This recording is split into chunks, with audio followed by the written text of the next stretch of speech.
se llena uno de las dos cosas, de miedo, mucho sentimiento, con rabia, ¿sí? Porque tener que salir y dejar lo que se ha construido toda una vida, o lo que la madre, pues digamos, mi madre ha podido hacer por nosotros, y tener que salir de la noche a la mañana y dejar todo, se siente rabia, sí, se siente mucho miedo, pero a la misma vez mucha rabia. Hubo un tiempo por allá, a finales de la década de los 80, cuando los grupos armados de ultraizquierda dominaron y cohabitaron en las montañas antioqueñas, en los caseríos y poblados, con la gente que hacía de ellos su terruño, su habitáculo, su sustento y su negocio. Fueron ellos, los campesinos, los agricultores y todos aquellos que, por el solo hecho de vivir ahí, se vieron afectados por el paso visible y el accionar concreto de quienes históricamente en Colombia se han denominado guerrilleros. Ellos, actores activos sobre las comunidades, desalojaron a todo aquel que podría ser considerado enemigo de la lucha, amigo de la burguesía o simplemente un sapo. Cuando el primer contacto fue cuando cogieron a la hija que la llevaron, pues a Giovanna, cuando yo estaba con ella, cuando la cogieron y la llevaron. Y después fue que estábamos en el parque cuando llegó esa gente, pues dando candela y todo el mundo al suelo, los que pudieron se escondieron, los que no se volaron siempre pues tuvieron forma de irse para las casas. Y bueno, ese fue lo primero pues que hicieron ellos, pues que nos dimos cuenta nosotros. Y después fue cuando estábamos una vez en el parque a las 11 de la mañana, cuando llegó la guerrilla al parque y quemaron el comando. Y hubieron siempre pues muertos y heridos y pues y falleció mucha cosa. Como en el 97 por los paramilitares. La primera toma que hubo en San Carlos de los paramilitares. Estábamos en una de las inauguraciones de las fiestas del agua, un 11 de agosto, y llegaron y nos cercaron, nos encerraron, y ese día hubo mucha muerte. En 1997 vivíamos en una finca, corregimiento de San Carlos, en la cual fuimos desplazados por el grupo de la guerrilla. Nos quitaron un ganado que teníamos, y luego no quedando contentos con haberse nos llevado el ganado, nos dieron como un mes de plazo para que nos desplazáramos de la finca, que no podíamos estar más ahí, sí. El primer contacto, cuando ellos entraban al pueblo, ellos entraban armados, sacando a la gente de las casas a plena hora, luz del día o en la noche o a la madrugada, y uno los veía a ellos por la calle pasar. Ese fue el primer contacto, cuando ellos entraban despectivamente al pueblo. San Carlos, ese municipio del oriente antioqueño, bañado en ríos, charcos, quebradas y cascadas, ubicado en la zona de los embalses que produce una tercera parte de la energía del país, tiene una larga historia de sangre derramada. Por esos caminos llegaron primero los guerrilleros de las FARC, luego los del ELN, después las autodefensas del Magdalena Medio y por último las AUC. Cuentan que al corregimiento El Jordán llegó una vez Carlos Castaño, con su baja estatura, su voz ronca y un camuflado muy bien llevado. Se bajó de un helicóptero y muchos lo recibieron con vítores. El Centro Nacional de Memoria Histórica resumió a San Carlos, su historia bajo el latigazo del conflicto armado de esta manera: 33 masacres, más de 600 homicidios, 350 desaparecidos, 170 víctimas de minas antipersona y casi 20.000 desplazados. En los retenes militares habían 6, 8 buses, escaleras, carros particulares, y de eso sacaban una lista y con el número de la cédula de la persona los iban separando, esto es para un lado, esto es para el otro, y ya después cogían y esto está en la lista, entonces los mataban ahí delante de la gente, o cuando eran de la familia, Entonces le decían a los hijos, su papá y su mamá son colaboradores de la guerrilla o de los paracos, los vamos a matar para que aprendan a respetar, y los mataban delante de los hijos, delante de la gente que había ahí en el retén militar.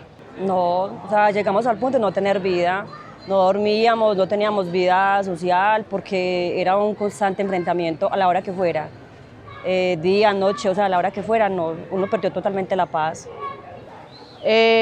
Una noche yo regresaba para mi casa y en el parque, en pleno parque, ellos llegaron y yo tenía a la niña mía muy pequeñita y ellos llegaron disparando, nosotros nos cogieron, nos metieron debajo de unas escalas.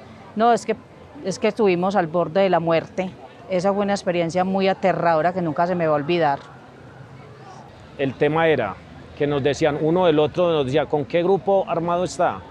Yo decía, no, yo no estoy con nadie, ni con paramilitares ni con guerrilla. Entonces nos decían, nadie es neutral, usted tiene que estar con algún grupo porque de las personas que viven acá en el pueblo, nadie es neutral, todos tienen que estar con uno o con el otro, pero nadie es neutral.